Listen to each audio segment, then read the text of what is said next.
Terima kasih pemirsa, Anda masih bersama kami di Opsiku dan kita lanjutkan lagi perbincangan kita hari ini bersama dengan penjabat Bupati Kulon Progo dan juga Kepala Dinas Sosial P3A Kabupaten Kulon Progo. Saya pengen ke Pak Bowo terlebih dahulu. Tadi Ibu sempat menyinggung juga tentang pembangunan gender begitu ya. Nah, bagaimana kemudian upaya yang dilakukan oleh Dinsos P3A Pak terkait hal ini?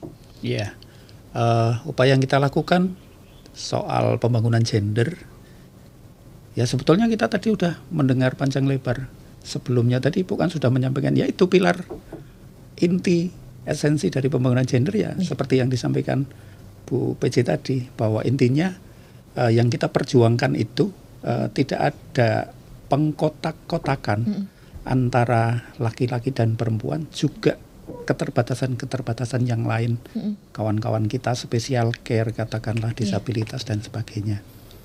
Satu hal yang tidak bisa dikerjakan oleh laki-laki, katakanlah, itu ya hanya 4 kodrat wanita. 4 kodrat wanita yaitu hamil, melahirkan, menyusui, menstruasi. Itu aja.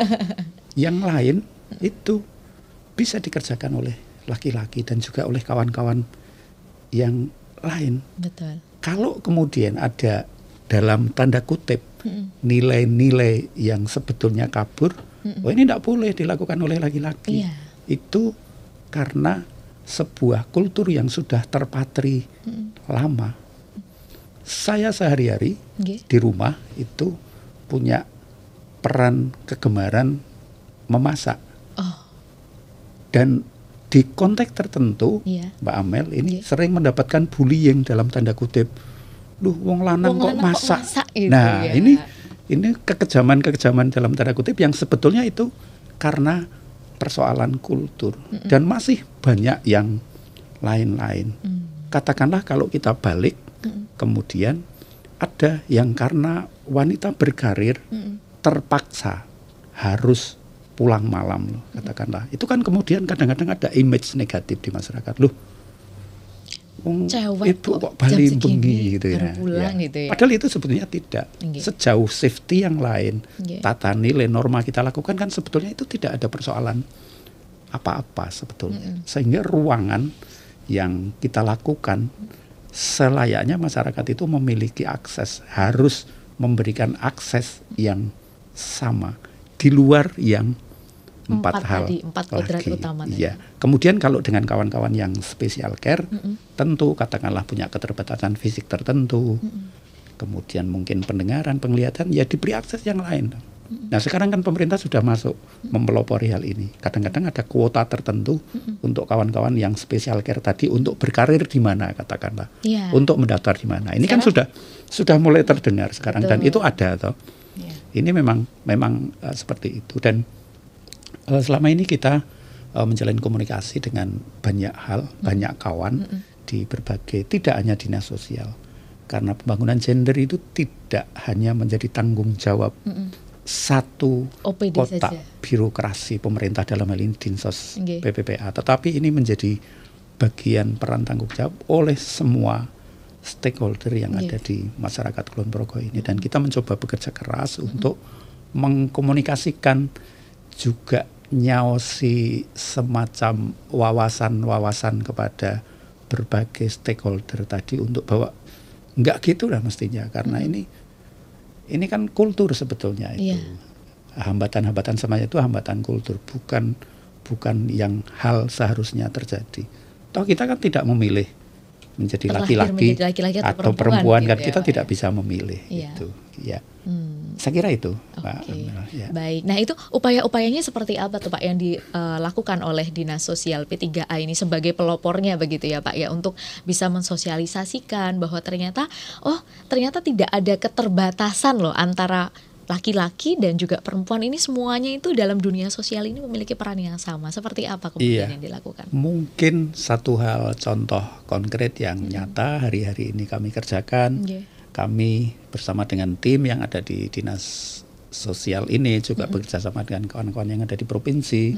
Kami mengadvokasi habis-habisan kelompok usaha perempuan, katakanlah. Loh, ini bisa juga Ibu ini membangun sebuah bisnis begitu. Karena ini menjadi bagian dari esensi pembangunan gender tadi. Bagaimana wanita ini memiliki peran yang penting dalam kontribusi persoalan ekonomi rumah tangga tadi. Katakanlah itu satu contoh kecil, dan kami datang keluar masuk kampung, keluar masuk kelompok untuk mengadvokasi ini, memberikan dukungan, kemudian rasa percaya diri kepada teman-teman itu. Kemudian di Kulon Progo ini juga ada banyak sekali organisasi perempuan yang sebetulnya juga terlibat aktif di pembangunan gender ini. Kemudian kami mengadakan pertemuan secara rutin di kantor, kemudian kami juga mendatangi yang terhimpun dalam GOW, kemudian juga ya kawan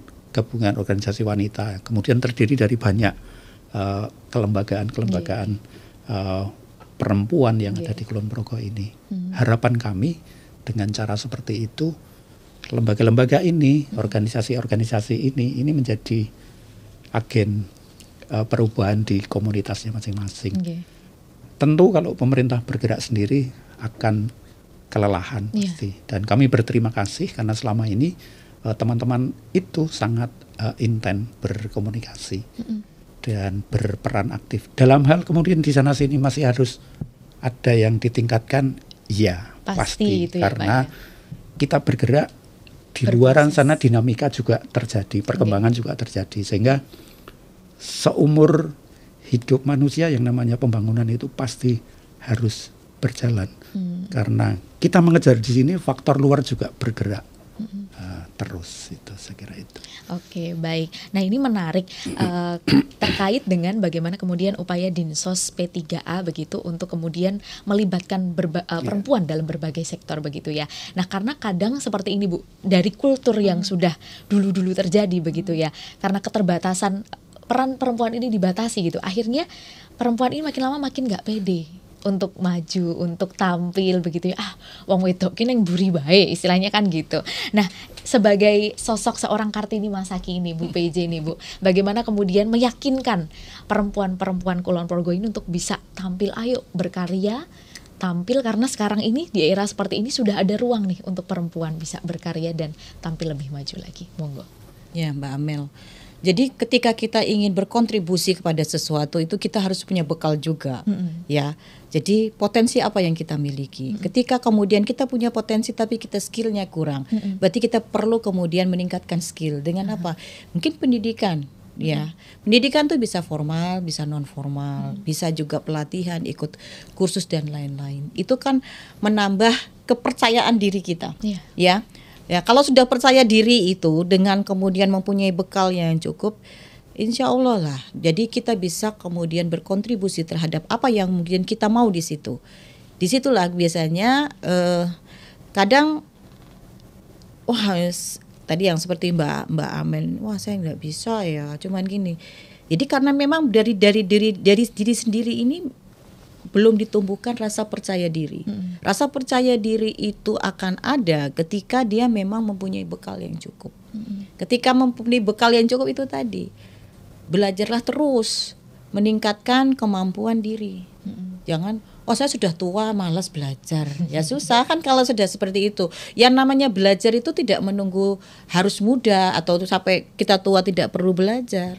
Apapun itu ketika kita punya keinginan untuk maju dan berkembang terus, ya saya kira ya memang kita harus berusaha dengan meningkatkan kemampuan diri kita itu. Barulah kemudian kita, ya harapan besar saya bahwa Kulon Progo ini itu kan mempunyai potensi yang sangat luar biasa, termasuk UMKM-nya. Ya tadi seperti Pak Bowo sampaikan, mungkin gini, tidak usah berangan-angan bahwa wanita berkarya itu harus di kantor, gitu ya, kan betul, begitu ya. Betul. Wanita berkarya itu bisa di mana saja.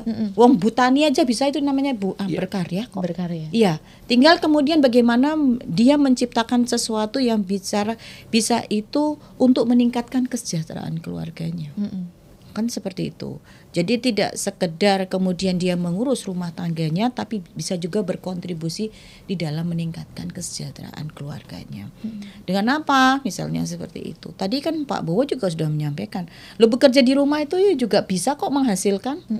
Ya bisa membuat kerajinan, bisa memasak juga kemudian di catering titip-titipin ya, gitu ya Bu ya.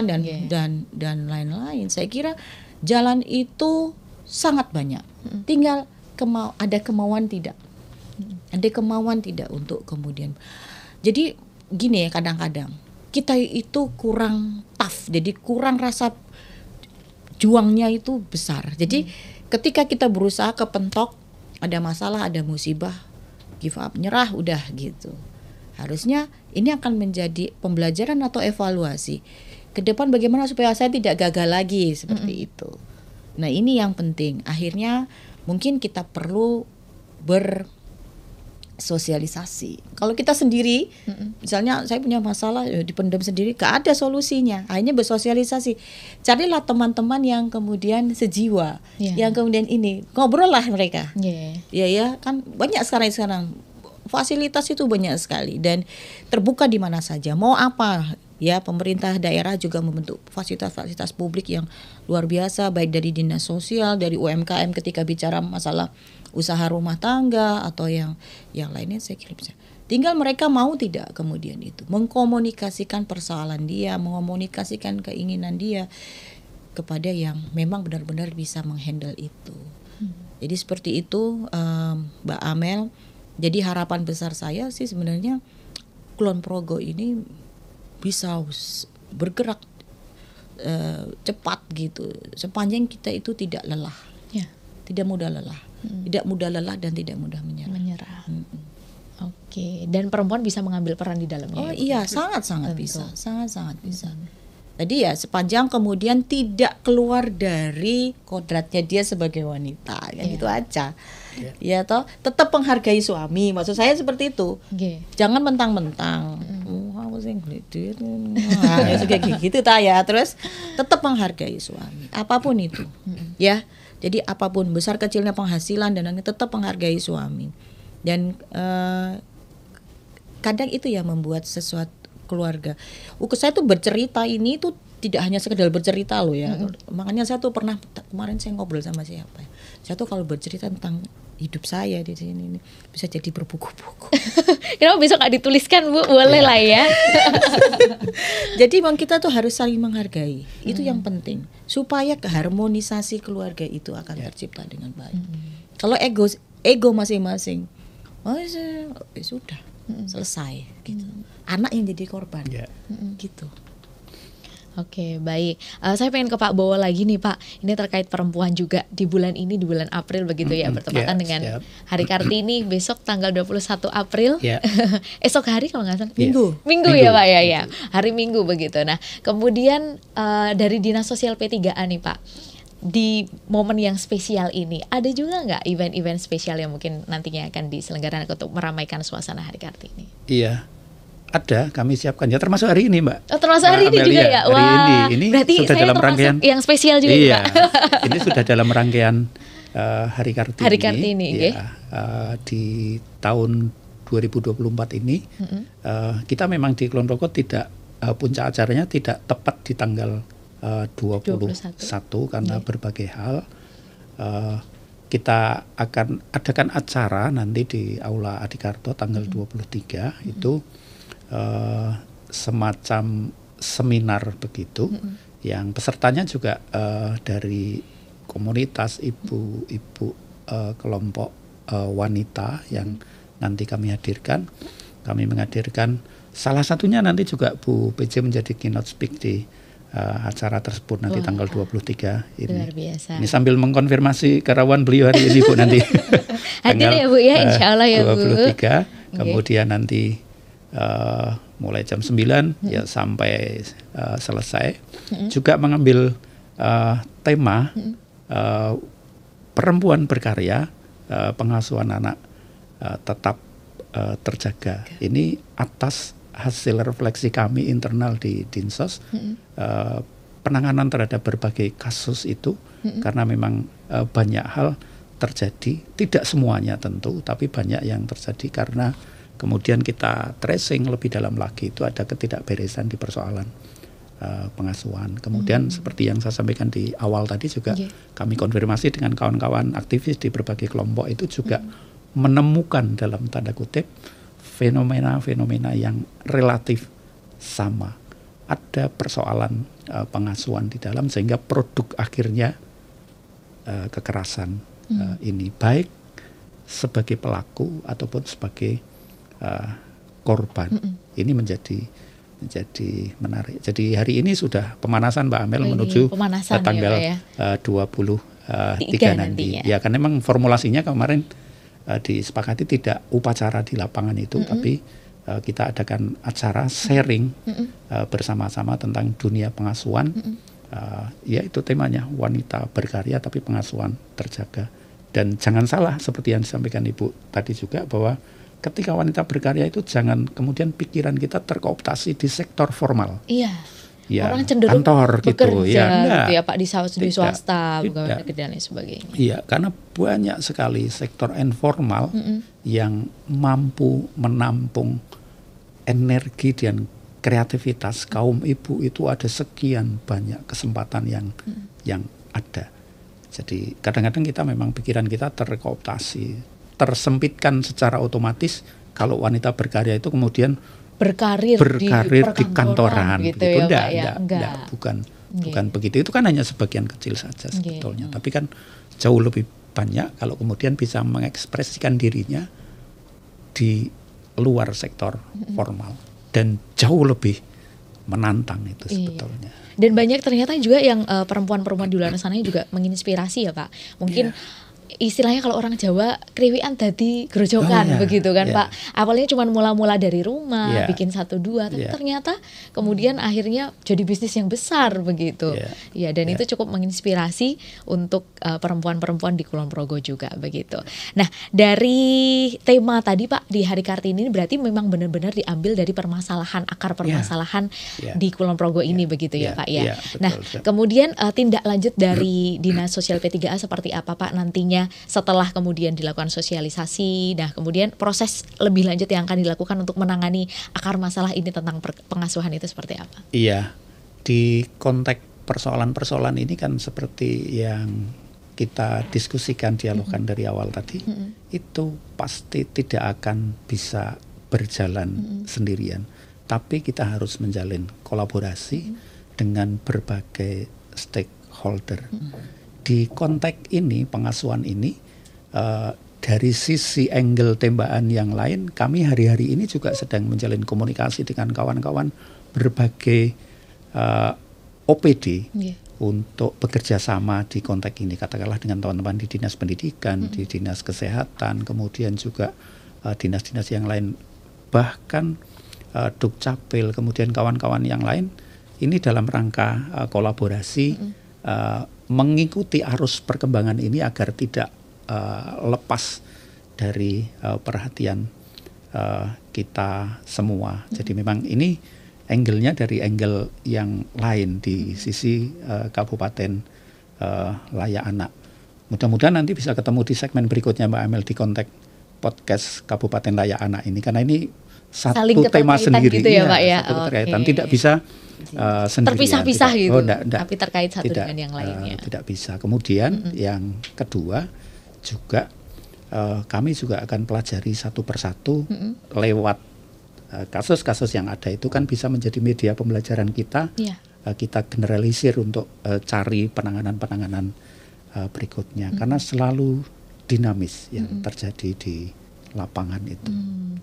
Oke, berarti kalau misalnya boleh dari obrolan kita ini tadi tuh kayak ternyata tuh dari pola pengasuhan kemudian dia akan berdampak ke lingkungan sosialnya. Itu seperti mata rantai yang nggak putus sebenarnya Pak ya. Betul. Oke. Betul. Jadi sehingga ketika kita melakukan assessment terhadap kasus yang ada itu, kita tidak bisa hanya nembak dari sisi korban atau pelaku saja, tapi kemudian secara tertutup kita pasti akan lari ke kemana-mana ini, lari kemana-mana. Dan memang di konteks etika penanganan kasus pasti kita tidak akan bisa ceritakan di forum kita ini, Mbak. Baik, oke. Bu PJ, untuk closing statement nih, boleh nggak diberikan pesan-pesan begitu untuk perempuan Kabupaten Kulon Progo agar tetap bisa berkarya, tapi juga tidak melupakan pengasuhan di dalam keluarga? Baik Mbak Amel. Jadi untuk seluruh wanita khususnya yang ada di Kulon Progo, mari kita sama-sama memajukan Kabupaten Kulon Progo, terus berkarya dengan segala kemampuan potensi yang dimiliki, sekecil apapun itu, bila kemudian berkontribusi terhadap baik di sisi keluarga sendiri maupun di lingkungan, saya kira itu sangat berarti bagi kita semua. Jangan takut salah, jangan takut kemudian gagal, karena kesuksesan, keberhasilan itu mulainya dari situ. Dan jangan lupa posisi kita sebagai wanita, sebagai ibu tetap harus diingat selalu ya, dalam artian yang tadi kami sampaikan, kodrat kita sebagai wanita itu apa, tetap kemudian itu menjadi pengingat kita supaya kita jangan terus mengejar karir atau mengejar usaha, keluarga jadi terlantarkan. Dan pesan terakhir saya ini sebagai apresiasi sebenarnya kepada kaum wanita, mohon untuk kantor-kantor, fasilitas publik menyediakan ruang khusus bagi wanita, apakah itu ruang menyusui atau ruang bermain anak, supaya apa? Ibu-ibu yang bekerja itu merasa nyaman dan aman. Ketika kemudian dia bisa tidak hanya meninggalkan keluarga secara fisik, tapi juga kemudian dia juga bisa memperhatikan itu dengan baik ya, dengan kemudian ruang-ruang itu disediakan baik di kantor maupun kantor tuh banyak ya, maksudnya kantor pemerintah, kantor swasta dan lain-lain, atau di ruang-ruang publik.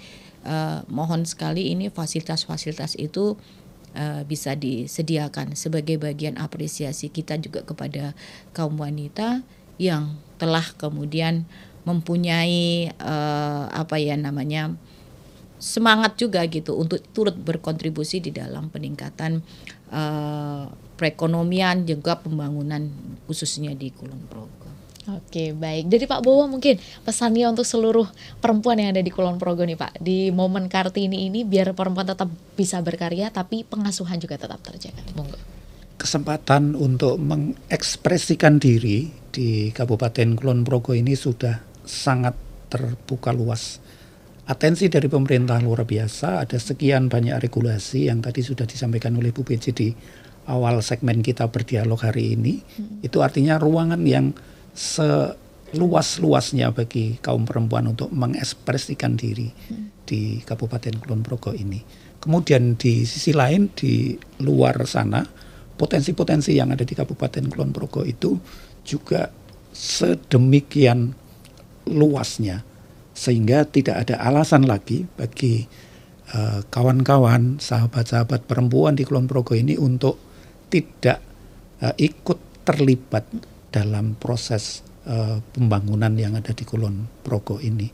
Terlepas bukan saja karena kemudian di akhir tahun nanti akan ada penilaian-penilaian persoalan itu, tetapi dari sisi esensi kehidupan yang sebenar-benarnya bahwa antara laki-laki dan perempuan ini di luar yang 4 tadi memiliki kesempatan yang sama untuk membangun kehidupan di kabupaten yang kita cintai ini agar tercipta situasi yang nyaman, yang aman dan sebagainya. Saya kira itu Mbak Amel. Oke, baik. Terima kasih banyak Bu PJ. Terima kasih banyak Pak Bowo sudah berkenan sharing dan berbagi cerita bersama dengan pemirsa Kulon Progo. Dan terima kasih juga untuk Anda pemirsa yang sudah setia bersama kami di episode kali ini. Kami ucapkan selamat Hari Kartini. Mari perempuan kita berkarya, berdaya, bergerak membangun generasi bangsa yang berkualitas dari keluarga. Saya Malia Miftah mohon pamit undur diri. Sampai jumpa di episode berikutnya. Wassalamualaikum warahmatullahi wabarakatuh.